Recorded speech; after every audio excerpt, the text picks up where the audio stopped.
हरियाणा में बड़ौदा उपचुनाव को लेकर कांग्रेस प्रदेश अध्यक्ष कुमारी शैलजा ने अपने निवास स्थान पर प्रेस वार्ता का आयोजन किया, जिसमें कुमारी शैलजा ने बताया कि ये हार गए थे क्योंकि उन्हें समय कम मिला था। आपके अनुसार उनकी हार का कारण क्या है? ये हार तो यही है कि जनता इनके खिलाफ है, मूड इनके खिलाफ है। जो कांग्रेस पार्टी ने स्टैंड लिया है राहुल गांधी जी के नेतृत्व में, आज जनता को दिख रहा है कि कांग्रेस ही है जो उनके साथ होती है। तो इसलिए जनता का मूड कांग्रेस, योगेश्वर दत्त को हम क्या कहें, अच्छे सम्मानीय खिलाड़ी रहे हैं वो, लेकिन वो भारतीय जनता पार्टी के कैंडिडेट हैं और भारतीय जनता पार्टी का कोई वोट नहीं है। तो कुछ ना कुछ पिछली बार भी बहाना था हारने का, इस बार भी हो जाएगा। लेकिन इस चुनाव में क्या हो गया जी, जो बाई इलेक्शन की जो कैंडिडेट है कि भूपेंद्र हुड्डा कैंडिडेट को टिकट नहीं मिली। ये प्रफुल्ल नरवाल का भी कहना है कि शैलजा बाढ़ मेरी टिकट उसने भी आती है। और जो भी कैंडिडेट होता है, अनेकों कैंडिडेट होते हैं और अनेकों उम्मीदें होती हैं। और जहाँ तक कि कपूर नरवाल जी की बात है, वो तो पार्टी में ही नहीं है। हमारे जो 32 एप्लीकेंट थे उनमें तो वो थे ही नहीं। तो ये तो बात है ऐसी, बाहर कुछ भी चली, लेकिन बहरहाल उन्होंने हमारे कैंडिडेट को समर्थन दिया है। और जो कैंडिडेट है वो सबका साझा कैंडिडेट है और मुझे पूरा विश्वास है कि वो जीतेंगे अच्छी तरह से।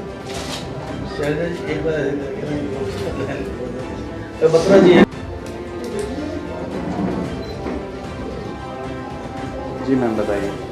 पहले मैं थोड़ा सा बोलूँ। हाँ जी हाँ। हरियाणा के हालात आप देख रहे हैं, जिस तरह से पूरी व्यवस्था हरियाणा की बिगड़ चुकी है। चाहे हम कोरोना से संबंधित व्यवस्था को देखें, चाहे अपनी अर्थव्यवस्था देखें, चाहे रोजगारी देखें, चाहे 3 कृषि के काले कानूनों को देखें और चाहे बढ़ते हुए अपराध को देखें। उसके अलावा बड़ौदा में आओ गोगी इधर आ जाओ, हो रहा है। वहाँ पर आप देखते हैं कि सत्ता पक्ष की क्या स्थिति हो गई है। लोग उनको घुसने नहीं दे रहे, उनसे सवाल पूछते हैं, जवाब इनके पास है नहीं। हमारा कृषि बाहुल्य राज्य है। माननीय मुख्यमंत्री जी के पास हिम्मत नहीं है कि वो जाकर माननीय प्रधानमंत्री जी से मिले, यहाँ के गरीब किसान की, मजदूर की, आड़ती की आवाज़ उन तक पहुँचाएं। आपने देखा पहले भी SYL मुद्दे पर उन्होंने वायदा किया था कि प्रधानमंत्री जी से मिलेंगे, लेकिन वो आज तक डेलीगेशन नहीं ले जा पाए।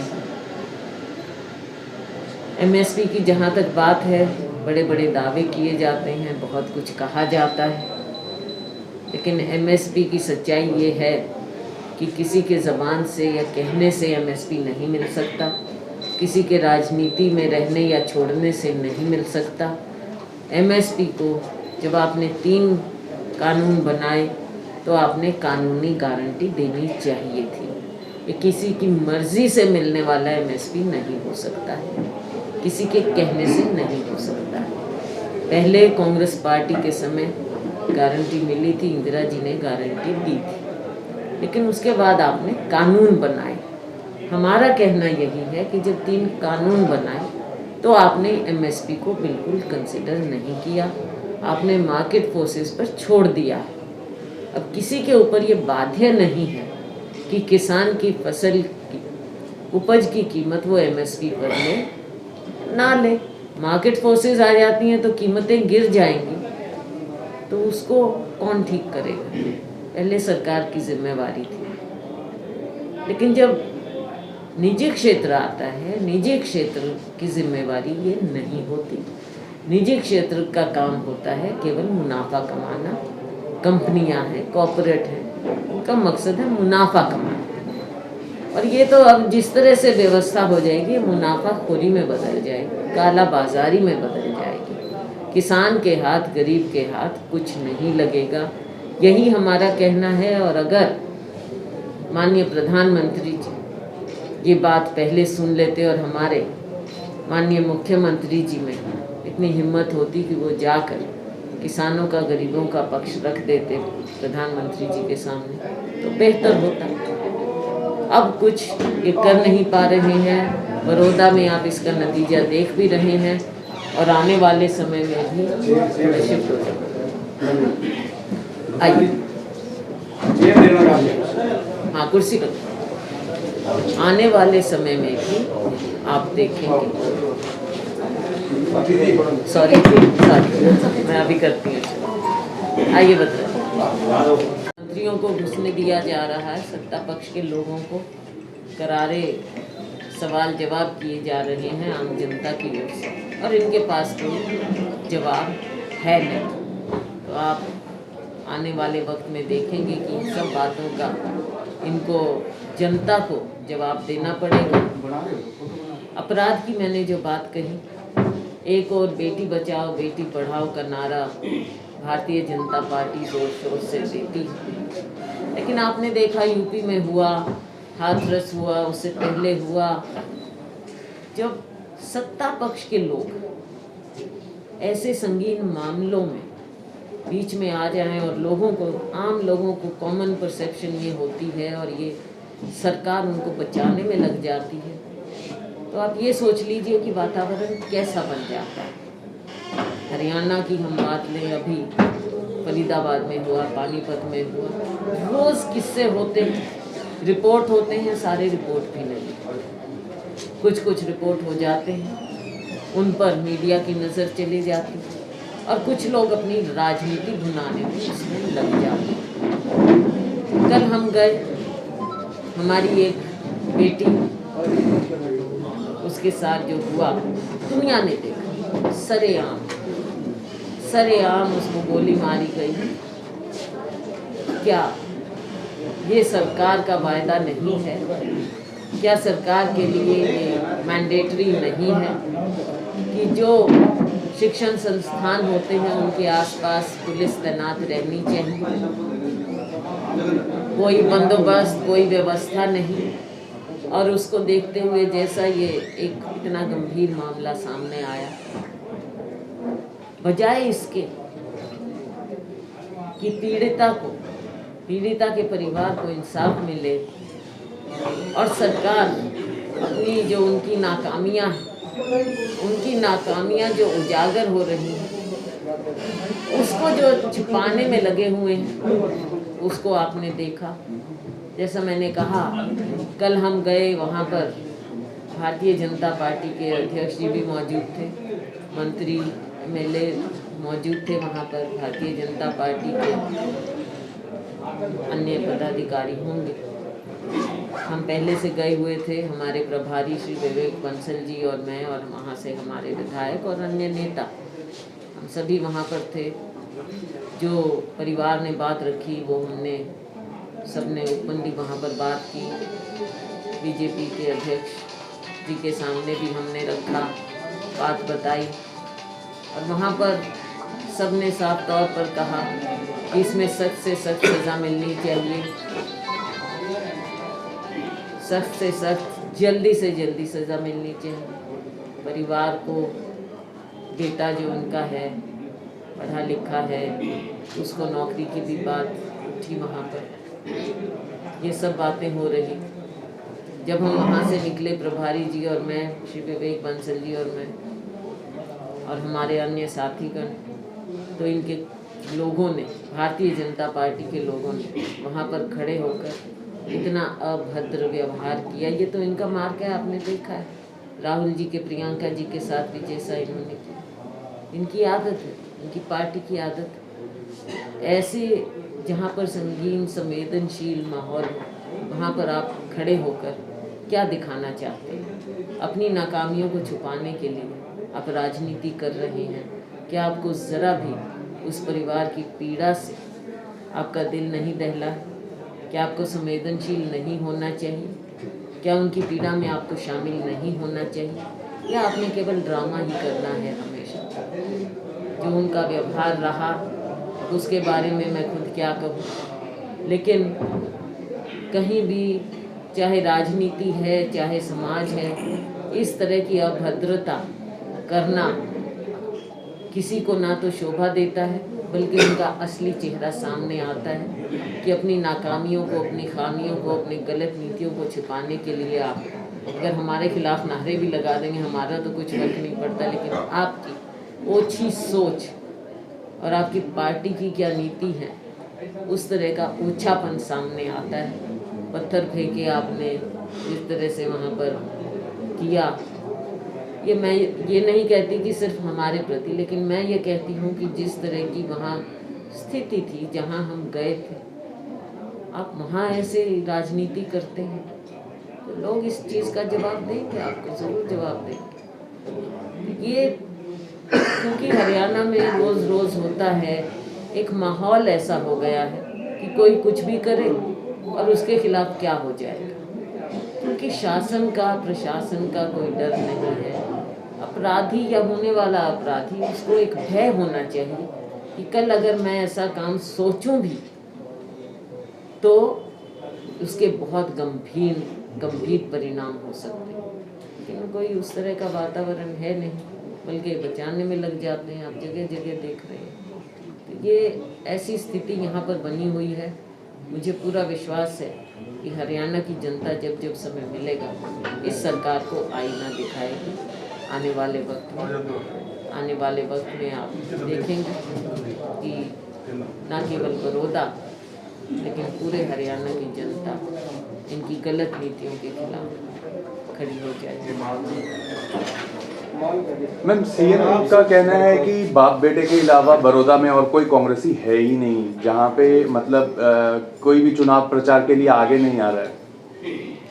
किसी के कहने से तो क्या बात बनती है, खुद हमने कितने दिन वहाँ पर लगाए हैं और लोग निरंतर लगातार प्रदेश भर से हमारे कांग्रेसी वहाँ पर जा रहे हैं, आ रहे हैं, जिसकी जहाँ पर जान पहचान है, लोगों की ड्यूटियाँ भी हैं, तो सारा कार्यक्रम पार्टी के हिसाब से वहाँ पर चल रहा है। ये बात है कि हुड्डा साहब का वो संसदीय क्षेत्र रहा, अभी पीछे उन्होंने वहाँ से चुनाव लड़ा, तो वो वहाँ पर है, काम कर रहे हैं, सब कर रहे हैं। मैम जहाँ तक भी हमारे दो दिन हमारे प्रभारी विवेक बंसल जी भी वहाँ पर आए थे। आपको क्या लगता है गठबंधन की सरकार अपना कार्यकाल पूरा करेगी? गठबंधन की सरकार, आपने खुद जो शब्द इस्तेमाल कर लिया, आपने देखा कि गठबंधन तो दूर की बात है, भारतीय जनता पार्टी अपना खुद घर नहीं संभाल पा रही है। उनके चाहे मंत्री हों, सब अलग अलग स्वर में बात करते हैं, उनके विधायक हों धरने पर बैठ जाते हैं, और गठबंधन के जो हैं विधायक वो तो अलग अलग बात बोल ही रहे हैं, और जो इंडिपेंडेंट हैं, आज़ाद एमएलएज हैं, वो भी कभी इनको जो समर्थन देते थे आज उनके स्वर भी अलग हो चुके हैं। तो आपको क्या लगता है सरकार चल सकती है क्या? और जनता का जब मूड आएगा सामने तो इन्हें पता चल जाएगा। इनके अपने एमएलएज इनसे पल्ला झाड़ने में लगे हुए। मैम जहाँ तो इस बात पर मुख्यमंत्री ने अपने संबोधन के बाद कहा कि जो न्यूनतम समर्थन मूल्य है, अगर उस पर कोई बात आई तो वो राजनीति का त्याग कर देंगे। इस बात को लेकर आप क्या कहेंगे? ऐसा है मैडम, ये 3 अब कानून बन चुके हैं और ये बहुत लेट वो ये बात कह रहे हैं। पहली बात जी, वो हरियाणा की जनता को आज तक आश्वस्त नहीं कर पाए। दूसरी बात आप ये समझ लीजिए कि उनके इस्तीफा देने या उनकी राजनीति छोड़ने से कोई फर्क नहीं पड़ना। राजनीति तो जनता अपने आप छुड़वा देगी समय पर, क्योंकि आप किसानों के, गरीबों के साथ नहीं खड़े हुए। आपने जाकर केंद्र में यहाँ की असलियत और हमारे लोगों की पीड़ा सुनाई नहीं, बताई नहीं। अगर इस तरह की बात हो तो आप ये दिखा दीजिए कि कहाँ है ये कानून और कैसे आप आश्वस्त कर पाएंगे। अगर कल को कोई बात आती है, डिस्प्यूट आता है, और अगर कोर्ट कचहरी में ये मामला जाता है तो उनके राजनीति छोड़ने ना छोड़ने के वक्तव्य से किसी को राहत नहीं मिलेगी, किसी ट्वीट से राहत नहीं मिलेगी, प्रधानमंत्री जी के ट्वीट से राहत नहीं मिलेगी। राहत मिलती है तो कानून से मिलती है, किसी के वक्तव्यों से नहीं मिलती। किसी के राजनीति छोड़ने ना छोड़ने से ये लोकतंत्र में कोई फर्क नहीं पड़ता। लोगों को अपने अधिकार चाहिए, ना कि अगर आप राजनीति छोड़ें या नहीं छोड़ें, जनता अपने आप छुड़वा देती है। मैडम, वल्लभगढ़ में जो आरोपी है उसके परिवार के एमएलए हुड्डा साहब के समर्थक हैं। आपके अलावा किसी भी नेता ने उसके खिलाफ बयान नहीं दिया इस मामले में। जो नहीं, नौ के विधायक देखो, आप पहली बात मैं आपके किसी नेता ने उसकी अभी तक निंदा नहीं की। मैं कांग्रेस की सबने की है। और जो आप कह रहे हैं, आपका ये आरोप भी जो आप लगा रहे हैं, मुद्दा बनाया जा रहा है भारतीय जनता पार्टी द्वारा। आप मुझे बता दीजिए, आपका अपने कितने रिश्तेदारों पर कंट्रोल है? आप मुझे बता दीजिए, लोगों को अपने बच्चों तक का नहीं पता होता, और यहाँ पर तो दूर की रिश्तेदारी, और रिश्तेदारी भी भूल जाइए। आप मुझे ये बता दीजिए, क्या किसी ने, और ये भारतीय जनता पार्टी की सरकार है, कांग्रेस की सरकार नहीं है। कांग्रेस का कोई आदमी आज इतना इन्फ्लुएंस कर सकता है क्या? इसका मतलब ये आपकी नाकामी है कि आपकी सरकार में ऐसा हो रहा है। अगर हुआ होता तो आपने तो सबसे पहले सबूत पेश किया होता। उन्होंने किसी प्रकार का, और उनका अपना खंडन आ चुका है। मुझे नहीं लगता कि इस तरह की बात करना चाहिए। जो असली आरोपी है उसको सख्त से सख्त फौरन फास्ट ट्रैक में सज़ा मिलनी चाहिए, और कोई कांग्रेसी कभी भी किसी अपराधी के साथ नहीं खड़ा होगा। ये मैं आपको बतौर अध्यक्ष आपको कह सकती हूँ, गारंटी दे सकती हूँ कि अपराधी अपराधी है, ना उसका कोई धर्म है, ना कोई जाति है, ना कोई पार्टी है, और उसको सख्त से सख्त सज़ा मिलनी चाहिए, फौरन मिलनी चाहिए। बिहार में अभी एयरपोर्ट का भूमि पूजन हुआ है, इसको बीजेपी कहती बहुत बड़ा तोहफा दिया है, और एक रमेश पुनिया वो कहता है एयरपोर्ट से जहाज कितने उड़े ये बताओ, और 10 वेंटिलेटर अस्पताल को नहीं दे सकते। क्या कहेंगे आप? मुझे याद है ये एयरपोर्ट जब चुनाव हुआ तब कुछ दिन शायद यहाँ पर कुछ उड़ान हुई थी, कुछ दिन, वो भी चुनावी जुमला था, और उसके बाद वो भी ख़त्म हो चुका है। अब आगे देखेंगे क्या होता है, कौन सा तोहफा। इन्होंने शिलान्यास अनेकों रखे, अनाउंसमेंट अनेकों की, लेकिन वो पूरे कब हुई वो किसी को मालूम नहीं। 6 साल बीत गए हैं, कोई भी प्रोजेक्ट इनका आज तक पूरा नहीं हुआ। परसों वीरेंद्र सिंह ने बयान दिया था कि कांग्रेस में यूज एंड थ्रो की पॉलिसी है, और अब हुड्डा सीएम नहीं बनेगा। तो इसका मतलब मान के चलिए कि आपकी तैयारी होगी। बात ये है चौधरी वीरेंद्र सिंह जी हमारे सबके, क्योंकि सारी उम्र उनकी कांग्रेस में बीती, तो लेकिन अब कांग्रेस में नहीं है।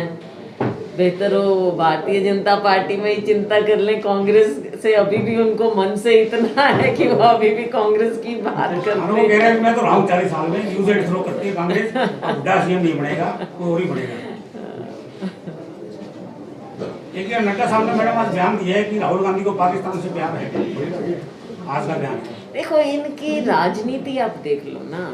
एक तो बात है कि दूसरे को ओछी भाषा यूज करके कहना, और राहुल गांधी जी से तो इनको विशेष प्यार इसलिए है क्योंकि राहुल गांधी जी अकेले एक नेता हैं देश में जो इनको आईना दिखाते हैं। अकेले एक नेता हैं, बाकी किसी को भी आप देख लीजिए कि कोई भी विपक्ष की पार्टी, कोई भी नेता इस सरकार को या मोदी जी को चैलेंज नहीं कर सकता है। राहुल गांधी जी तथ्यों से चैलेंज करते हैं, सही बात बोलते हैं, सटीक बात बोलते हैं। अब राहुल जी के सामने वो क्या बोलेंगे? कभी पाकिस्तान ले आएंगे, कभी कुछ ले आएंगे। भाई, आप अपनी नाकामियां क्या छिपा रहे हो? क्या अपनी नाकामी? बिरयानी खाने आप जाया करते थे, बिन बुलाए मेहमान आप बनते थे, और राहुल गांधी जी को कह रहे हो आप? पहले अपने गिरेबान में झांकिए कि आज आप देश को किस स्थिति में ले आए हैं। चाहे पाकिस्तान है, चाहे चीन है। राहुल गांधी जी ने पहले ही आपको चेताया था चीन के बारे में भी, आपने उनकी भी तब भी नहीं सुनी। तो आप अपनी कमियों को कृपया ना छिपाइए, और दूसरे के ऊपर गाली गलौज करने से पहले अपने गिरेबान में झांक के अपनी नीतियों को देखिए कि आज आप देश को किस हाशिए पर ले आए। आप प्रदेश में घूम रहे हैं तो आपको सबसे ज़्यादा जो शिकायत मिली, देखो बाकी चीज़ें एमएसपी और सारा सबसे टॉप, आपने अपराध की भी बात की, और लेकिन कुल मिला के जनता में किस चीज़ के लिए मुख्यतः रोष तो तरह तरह के मैंने सारी बातें आपको गिनाई हैं, चाहे बेरोजगारी है, चाहे अब देखो कर्मचारी हैं, पीटीआई से सब थे, नई नौकरी देना तो दूर, पुरानों को भी आप नौकरी से निकाल रहे हैं।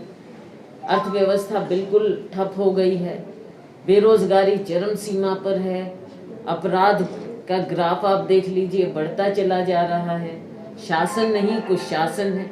3 कानूनों की मैंने बात की जो इन्होंने बनाए हैं, सारी जनता उनके खिलाफ खड़ी है आज के दिन। जहाँ भी आप जाकर देख लीजिए, लोगों का मूड देखिए, लोगों की ज़मीन की बात समझिए, सारी जनता इनके खिलाफ खड़ी है। आज छोटा व्यापारी मारा गया है, दुकानों में ग्राहक नहीं है, दिवाली का माहौल आ रहा है, लोगों की जेब में पैसा नहीं, दुकानदारों के बेचारों की बिक्री नहीं, कोई ग्राहक नहीं। ये क्या हाल बदहाली है।